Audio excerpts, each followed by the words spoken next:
फतेह जंग से हमारे नुमाइंदे मोहम्मद तुफैल के मुताबिक डीपीओ अटक सरदार मोहरान खान वज़ीर आला पंजाब मरियम नवाज़ की हिदायत पर खुली कचहरी मुनक्कद करने म्यूनसिपल कमेटी हाल फतेह जंग तशरीफ़ लाए, जहाँ पर तहसीलदार चौधरी शफकत महमूद ने उनका वालहाना इस्तकबाल किया और फूलों का गुलदस्ता पेश किया। इसके बाद डीपीओ जना हाल में तशरीफ़ ले गए, जहाँ पर खुली कचहरी से खिताब किया और आवाम की शिकायत सुनी।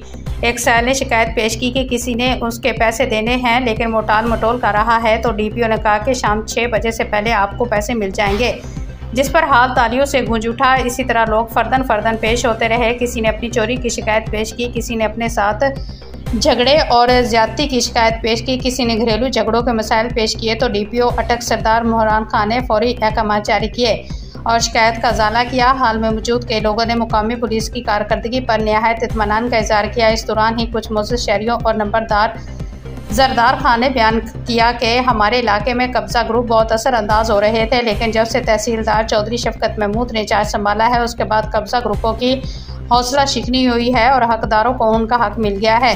डीपीओ अटक सरदार मोहरान खान ने कहा कि मैंने जब से अटक का चार्ज संभाला है, मुझे ये इलाका नहायत पुरअमन सुलझा हुआ और बाइखलाक महसूस हुआ है। उन्होंने यकीन दहानी कराई कि पुलिस की तरफ से तमाम शहरियों के हकूक़ का तहफ़्फ़ुज़ किया जाएगा और जब भी पुलिस की जहाँ पर ज़रूरत पड़ी, पुलिस मेरिट पर कार्रवाई करके हकदारों को उनका हक दिलाने में भरपूर किरदार अदा करेगी।